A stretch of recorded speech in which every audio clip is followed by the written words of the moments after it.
प्रिय मित्रों नमस्कार। फुटबॉल का फंडा में आपका स्वागत है। अभी एक 9 मेंबर की टास्क फोर्स ने कैपेसिटी बिल्डिंग और स्पोर्ट्स एडमिनिस्ट्रेशन की रिपोर्ट पब्लिश करी है। इस टास्क फोर्स के अध्यक्ष हैं Shri Abhinav Bindra ji, first individual gold medallist Olympic के। यह रिपोर्ट 170 पेज की है।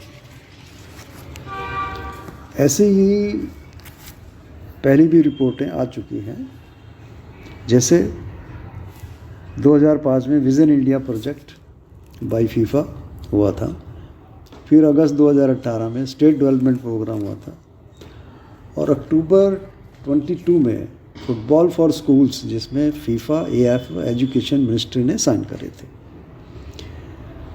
और एएफएफ ने भी विज़न 47 जनवरी 23 में पब्लिश करी थी, और अब ये सितंबर 25 में कैपेसिटी बिल्डिंग ऑन वर्कशॉप जो है स्पोर्ट्स एडमिनिस्ट्रेटर्स के ऊपर बड़ा अच्छा काम है, होना चाहिए। और स्पोर्ट्स पॉलिसी 2013 से बनी रही है।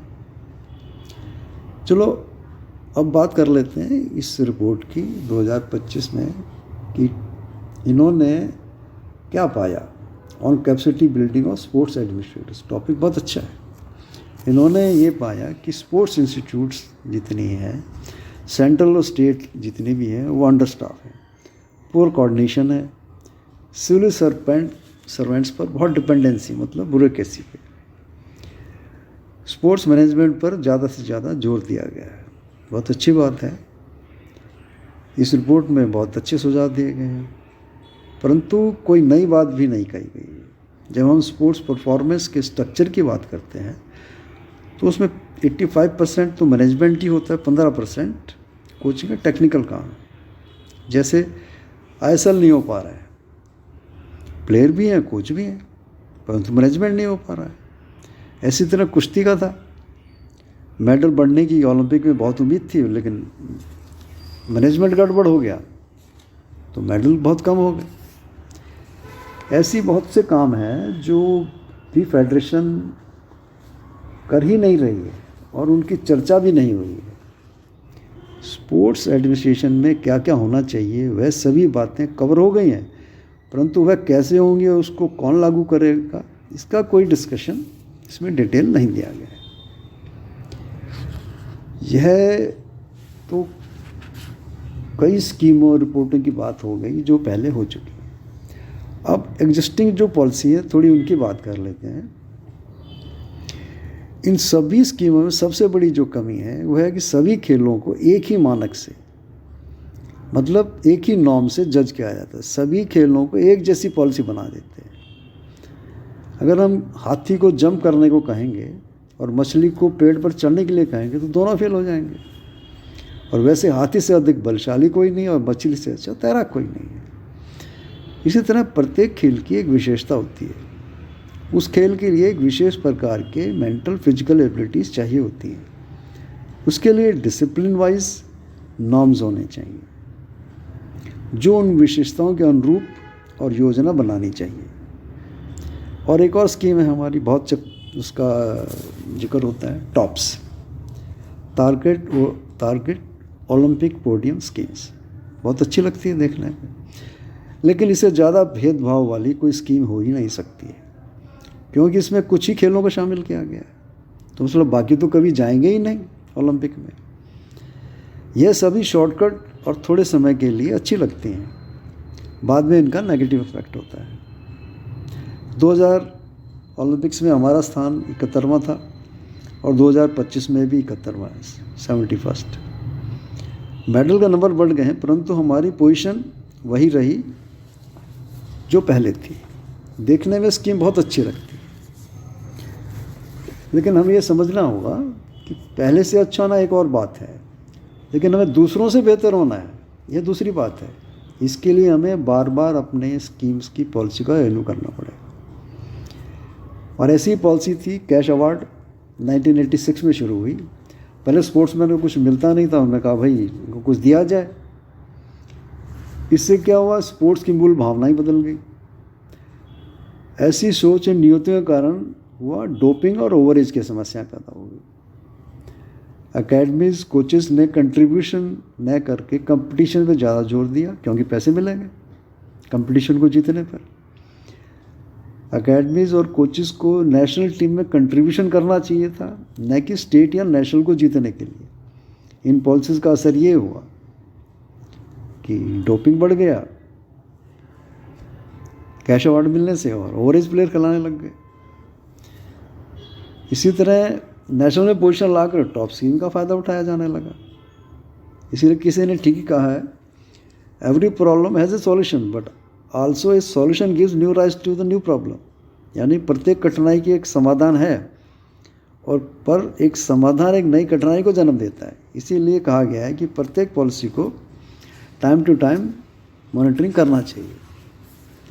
अब आगे की बात करते हैं। जब हम विज़न डॉक्यूमेंट की बात करते हैं तो अर्थात दूरदृष्टि, यानी 15 से 20 साल बाद क्या रिजल्ट होगा। अर्थात हमें आज जो 5 से 7 वर्ष का खिलाड़ी है उसके डेवलपमेंट के बारे में योजना बनानी होगी और उस पर काम करना होगा, क्योंकि हम सब जानते हैं कि किसी भी खिलाड़ी का फुल पोटेंशियल तभी यूज़ होगा जब वह 11 से 12 से पहले उसको खेल के अनुसार स्किल और मोटर एबिलिटीज़ की ट्रेनिंग दी जाएगी, तभी उसकी नींव मजबूत होगी और वह इंटरनेशनल लेवल का प्लेयर बन सकता है, अन्यथा नहीं। इसमें 2 महत्व कार्य और होते हैं, टैलेंट आइडेंटिफिकेशन और टैलेंट ग्रूमिंग। और जो जिस शहर डिस्ट्रिक्ट का होना चाहिए, क्योंकि वहीं पर उसको होना चाहिए ग्रूमिंग भी, क्योंकि इस आयु में बच्चों को ट्रेनिंग की जितनी आवश्यकता है उतनी आवश्यकता स्कूल और शिक्षा की भी है और माता पिता के प्यार की भी है। क्योंकि अब 5 से 7 साल का खिलाड़ी और उसके पेरेंट्स माता पिता तो फीफा या AFF या स्टेट डिपार्टमेंट के पास जाएंगे नहीं, और न ही इंस्टीट्यूट उन बच्चों के पास जाएगी, तो लागू कैसे होगी। इन पॉलिसी का लाभ उन बच्चों को कैसे पहुंचाया जाएगा, इस बात पर चर्चा ही नहीं होती है। ईसाइयों को बच्चों को मैदान में लाने के लिए समाज से कनेक्ट क्रिएट करना पड़ेगा। पॉलिसी बनाने वालों को इस पर ध्यान देना होगा, जैसे फीफा ने कहा है, soccer is for society not the society is for soccer. अर्थात हमें फुटबॉल के आयोजनों को समाज से जोड़ना होगा, नहीं कि समाज हमारे पास आएगा। वैसे ही हमारे देश पर कहावत बहुत ठीक बैठती है कि सुविधाएं बहुत हैं परंतु उनका प्रयोग बहुत कम है, क्योंकि समाज में खेल के लिए जागरूकता का अभाव है। इसीलिए कहा गया, India is a rich country inhabited by poors. साधन बहुत हैं पर कोई इस्तेमाल ही नहीं करता है, रहने वाले गरीब हैं। भारत एक अमीर देश है लेकिन रहने वाले गरीब हैं। खेल की प्रतिभा बहुत है परंतु मेडल बहुत कम है। इससे 2 बातों का ध्यान रखना पड़ेगा, टैलेंट आइडेंटिफिकेशन एंड ग्रूमिंग। इसके लिए 8 वर्ष के छोटे बच्चों को कंपटीशन में ग्राउंड में लाना होगा। जैसे AFC ने AFF को ISL के लिए कहा है कि 8 महीने और 24 मैच खेलने चाहिए। इसीलिए बेबी लीग को भी स्मॉल साइड गेम से कम 25 से 30 मैच खेलने चाहिए और 5-6 महीने लीग चलनी चाहिए। परंतु हमारे डिस्ट्रिक्ट में 4 दिन में सभी कंपटीशन समाप्त हो जाते हैं। डिस्ट्रिक्ट लेवल पर कैपेसिटी बिल्डिंग करनी होगी। उनमें डिस्ट्रिक्ट फुटबॉल के पदाधिकारियों, क्लबों और कोचों को बहुत अधिक महत्व भूमिका रहती है और उसे उचित सम्मान मिलना चाहिए, न कि जो नेशनल टीम को कोच करते हैं उसी को। अगर उदाहरण दें तो फुटबॉल टीम के 2 कैप्टन हैं, बाचू भूटिया और सुनील छेत्री। इनको स्कूल लेवल पर किसने कोचिंग मिली और किसने इनको क्लब लेवल तक पहुंचाया, तो शायद कोई नहीं बता पाएगा। जैसे हमारे देश के प्राइम मिनिस्टर जी ने राम मंदिर बना तो उसके मज़दूरों के पैर धोकर उनका सम्मान बढ़ाया। पार्लियामेंट के मज़दूरों से विशेष मुलाकात करी। हम स्पोर्ट्स में भी उन कोचों टीचर्स को पहचान कर उनको सम्मान दिलाना चाहिए ताकि उनका उत्साह बढ़े। यह सभी काम कौन करेगा और कैसे करेगा? कौन करेगा और कैसे करेगा? जैसे सेंटर या स्टेट की स्कीमों को लागू करने की जिम्मेदारी DC या DM पर होती है, वह ही सभी कार्यों की रिपोर्ट भेजता है, मॉनिटरिंग करता है। इसी प्रकार डीएफए के सेक्रेटरी को एजुकेट करना होगा डिस्ट्रिक्ट और पावर देनी होगी, और वही लोकल क्लब्स के माध्यम से समाज के साथ सीधा समर्थन में रह सकता है। वह इन स्कीमों को धरातल पर लागू कर सकता है। अब कैसे करेगा? जैसे सेंटर और स्टेट की जितनी भी योजनाएं होती हैं उनके ऑफिस हर ज़िले में होते हैं। जैसे हर ज़िले में केंद्रीय विद्यालय स्कूल हैं, 1 लाख से ज़्यादा स्कूल हैं इंडिया में। जवाहर नवोदय विद्यालय ये सब सेंटर की स्कीम है, 661 डिस्ट्रिक्ट्स में। इसी तरह कस्तूरबा बालिका विद्यालय हैं, सब गर्ल्स के लिए, करीब 460 स्कूल हैं इसमें। और इसी तरह वुमेन यूनिवर्सिटीज़ हैं 17 कम से कम इंडिया में। और इसी तरह डिपार्टमेंट ऑफ यूथ अफेयर्स की स्कीम्स हैं, Bharat scouts and guides, NSS, Nehru clubs हैं, इंडियन रेड क्रॉस सोसाइटी है, और एनसीसी के भी ऑफिस रहते हैं। इन सभी योजनाओं का एक ही उद्देश्य है, यूथ को आगे बढ़ाना। और इन सब के ऑफिस डिस्ट्रिक्ट में होते हैं। इन सभी को डिस्ट्रिक्ट लेवल पर एक साथ मिलकर काम करना होगा। इसलिए सेंटर में, मैं सेंटर में कह रहा हूँ, मिनिस्ट्री लेवल पर कोऑर्डिनेशन कमेटी होनी चाहिए, जिसमें स्पोर्ट्स के साथ साथ एजुकेशन, यूथ अफेयर्स और एनसीसी के सदस्य होने चाहिए, जो हर ज़िले के ऑफिस के निर्देश देंगे कि डीएफए सेक्रेटरी के साथ मिलकर काम करें। और इन सब स्कूलों में इनके पास सारी फैसिलिटीज़ होती हैं। अगर डिस्ट्रिक्ट लेवल पर उनके फंड्स, उनके बच्चे और उनकी फैसिलिटीज़ ग्राउंड मिल जाएं तो डीएफए सेक्रेटरी को बहुत आसानी हो जाएगी। और इसी तरह डिस्ट्रिक्ट स्तर पर कोऑर्डिनेशन कमेटी बनाने की बहुत आवश्यकता है। परंतु ये सभी रिपोर्ट से स्पष्ट है कि इसमें कोई वर्णन नहीं मिलता। और एक और बात कि सभी मेंबर्स को डिस्ट्रिक्ट ब्लॉक लेवल पर जाकर जानकारी हासिल करनी चाहिए, और स्पोर्ट्स पॉलिसीज़ को कैसे लागू किया जा रहा है, तब जाके रियलिटी चेक होगा और अच्छी स्कीम बनेगी। अब सवाल उठता है कि डीएफए सेक्रेटरी करेगा क्या? जैसे हमने पहले कहा, डीएफए सेक्रेटरी को बेबी लीग 8, 10, 12 साल के बच्चों को करानी चाहिए, और यह 4 महीने चले, कम से कम 20-25 मैच खेलें, तभी फुटबॉल के डेवलपमेंट का मौका मिलेगा। इन सभी सेंट्रल और स्टेट योजनाओं का सहयोग मिलेगा तो ये होगा। उसको सेंटर से, ऊपर से जो कोऑर्डिनेशन कमेटी है, उनको एक एसओपी बनानी चाहिए कि हर गेम में ये कैसे कैसे होने चाहिए। यदि कैपेसिटी बिल्डिंग करनी है तो पूरे भारत में प्रत्येक डीएफए सेक्रेटरी की करनी चाहिए, जिससे प्रत्येक डिस्ट्रिक्ट में बेबी लीग हो सके, और जिस गेम की जो जिससे डेवलपमेंट हो वो करें। मैं तो फुटबॉल की बात कर सकता हूँ। खिलाड़ियों का टैलेंट आइडेंटिफिकेशन और ग्रूमिंग हो सके। इस रिकमेंडेशन का शॉर्टकट नहीं निकालना चाहिए कि स्पोर्ट्स मैनेजमेंट की डिग्री करी, डिप्लोमा किया और स्टार्ट करके नौकरी देनी करी, ये कैपेसिटी बिल्डिंग हो जाएगी? नहीं। या मिनिस्ट्री के साई या 4-5 मेडल विनर्स बैठकर हो जाएगा।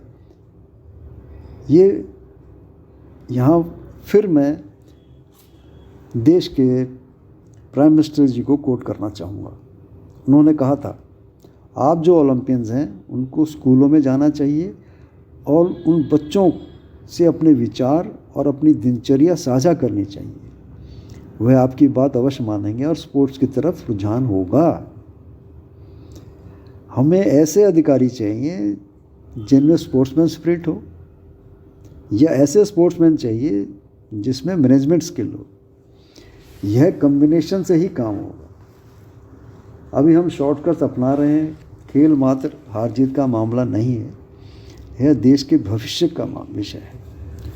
हम स्पोर्ट्स अचीवर को किसी कमेटी का हेड बनाकर उससे वह काम कराते हैं जो मिनिस्ट्री चाहती है। यह वैसा ही कुछ है जैसे किसी हीरो को साबुन तेल के एडवर्टाइजमेंट में बुलाते हैं, जिसकी स्क्रिप्ट और शूटिंग कोई और ही लिखता है। अंत में हमें यह समझना होगा और इस बात को जानना होगा कि किसी गेम का डेवलपमेंट टेक्निकल प्रॉब्लम से ज़्यादा सोशल प्रॉब्लम है और इस पर हमें ध्यान देना चाहिए।